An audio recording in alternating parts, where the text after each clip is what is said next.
তোমার জীবনে কি এমন কেউ আছে যার নাম দেখলেই বুকটা একটু ভারী হয়ে যায়? ফোন ধরতে ইচ্ছে করে না, কথা বলার পর মনে হয় সব এনার্জি শেষ হয়ে গেছে, শুধু শুয়ে থাকতে ইচ্ছে করে। তুমি ভেবেছিলে এটা শুধু মনের ব্যাপার, কিন্তু বিজ্ঞান বলছে না, এটা তোমার শরীরের ব্যাপার, তোমার কোষের ব্যাপার, তোমার বয়সের ব্যাপার। আর এই কথাটা শুনলে তুমি চমকে উঠবে। কি বলো তো? সহজ করে বোঝার আগে একটু বোঝো, বয়স আসলে কি। তোমার বয়স আসলে দুটো।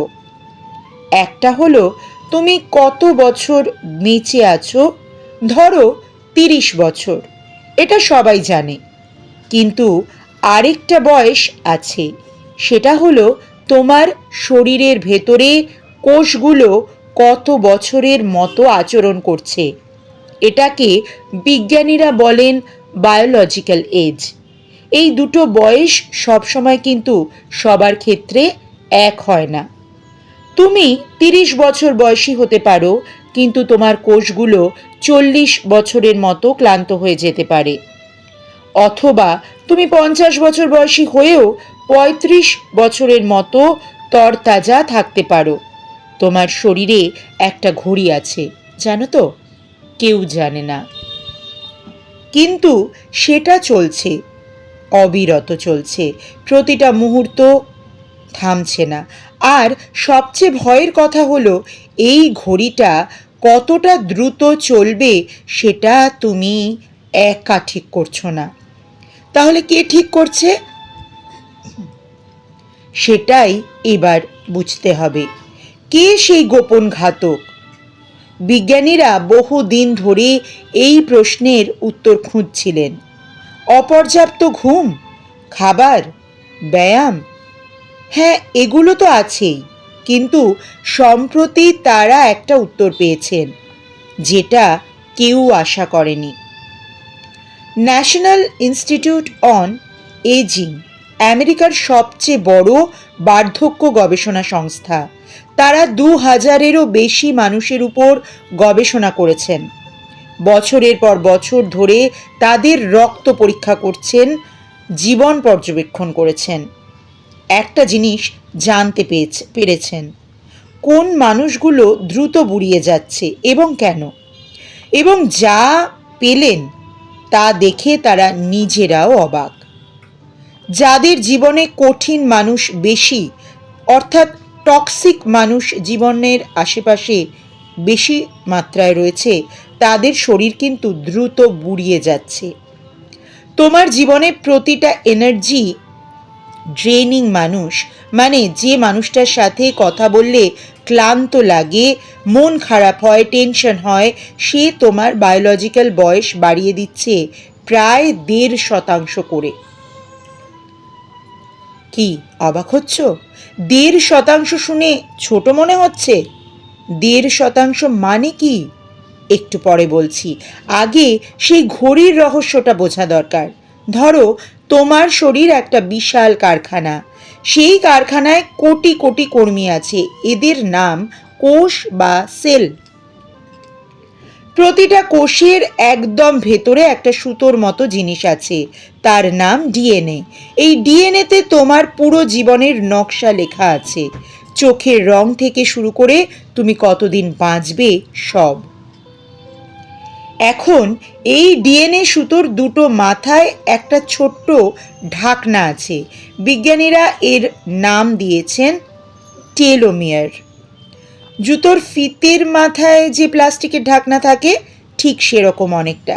সেই ঢাকনাটা না থাকলে ফিতে ছিঁড়ে যায়, উস্কো খুস্কো হয়ে যায়।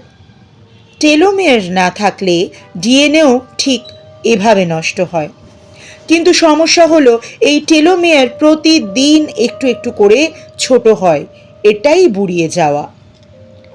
টেলোমিয়ার যত ছোট হয় তুমি তত বুড়ো হও। যেদিন টেলোমিয়ার শেষ হয়ে যায় সেদিন কোষ মরে যায়। এটাই তোমার শরীরের ঘড়ি। এখন আসল রহস্য, বিজ্ঞানীরা দেখেছেন এই টেলোমিয়ারের স্বাভাবিকের চেয়ে অনেক দ্রুত ছোট হয় যখন শরীরে একটা বিশেষ জিনিস বাড়ে, তার নাম কোর্টিসল। কোর্টিসল হলো তোমার শরীরের বিপদ সংকেত বা হরমোন। বিপদ সংকেত হরমোন। কোনো বিপদ আসলে মস্তিষ্ক এই হরমোন ছেড়ে দেয়। কোন বিপদ আসলে মস্তিষ্ক এই হরমোন ছেড়ে দেয়, শরীর সাথে সাথে যুদ্ধের জন্য প্রস্তুত হয়, হৃৎপিণ্ড দ্রুত চলে, পেশি শক্ত হয়, রক্তচাপ বাড়ে। একদিক থেকে এটা ভালো জিনিস, বাগতাড়া করলে এই হরমোনই তোমাকে বাঁচায়। কিন্তু সমস্যা হলো তোমার মস্তিষ্ক বাঘ আর সেই বিরক্তিকর মানুষটা এর মধ্যে পার্থক্য বোঝে না। প্রতিবার সেই মানুষটার ফোন আসলে, তার সাথে কথা হলে, তাকে দেখলে তোমার মস্তিষ্ক ভাবে বিপদ এসেছে। কোর্টিসল বের হয়, শরীর যুদ্ধের জন্য প্রস্তুত হয়। কিন্তু কোনো যুদ্ধ হয় না, বাঘ নেই, শুধু সেই মানুষটা আছে। তাহলে কোর্টিসল কোথায় যায়? শরীরের ভেতরেই থাকে আর ধীরে ধীরে তোমার টেলোমিয়ারকে খেতে থাকে। ভাবো, তোমার জীবনে যদি এরকম 5 জন মানুষ থাকে, তাহলে তোমার শরীর বাস্তব বয়সের চেয়ে 7.5% দ্রুত বুড়িয়ে যাচ্ছে। 10 জন থাকলে 15%। এটা মানে কি? মানে তুমি 40-এ এসে 46-এর শরীর পাচ্ছ।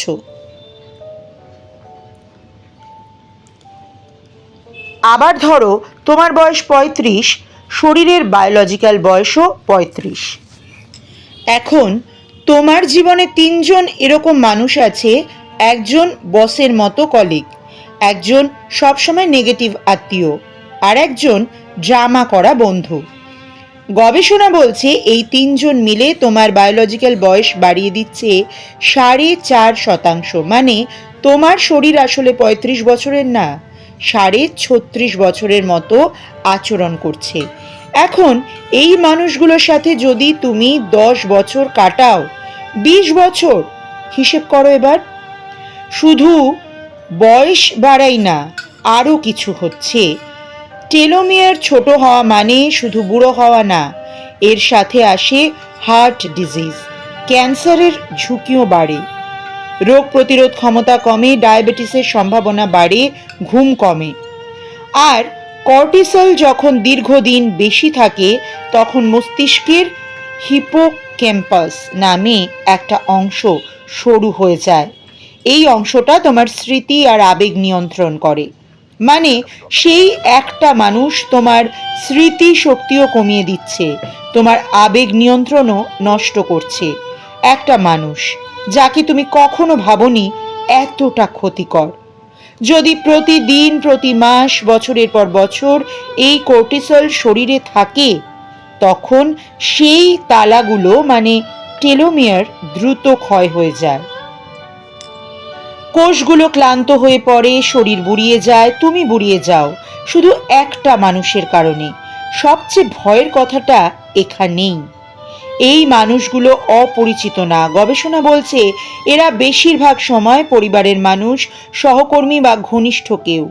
টক্সিক বন্ধু, প্রেমিক, প্রেমিকা, স্বামী, স্ত্রী, এমনকি মা বাবাও অনেক ক্ষেত্রে হতে পারে।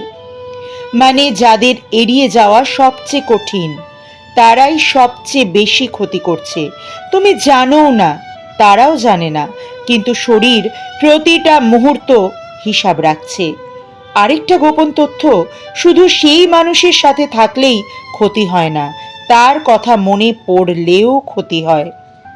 মস্তিষ্ক বাস্তব আর কল্পনার পার্থক্য করতে পারে না। তুমি যখন রাতে ঘুমাতে যাও আর মাথায় ঘুরতে থাকে সেই মানুষটার কথা, সেই ঝগড়ার কথা, সেই অপমানের কথা, তোমার শরীরে তখনও কর্টিসল বের হচ্ছে। রাতের বেলা যখন শরীরের রিপেয়ার হওয়ার কথা, তখনও তোমার টেলোমিয়ার ক্ষয় হচ্ছে। তাহলে কি করবে? বিজ্ঞানীরা বলছেন সবাইকে জীবন থেকে কেটে ফেলা সম্ভব না, বাস্তবেও না। কিন্তু 3টে জিনিস করা যায়। প্রথমটা হলো সীমানা টানো। প্রতিটা কথায় সাড়া দিতে হবে না, প্রতিটা ফোন ধরতে হবে না, প্রতিটা বিষয়ে জড়াতেও হবে না। এই সীমানাটা সেলফিশনেস না, এটা সারভাইভাল।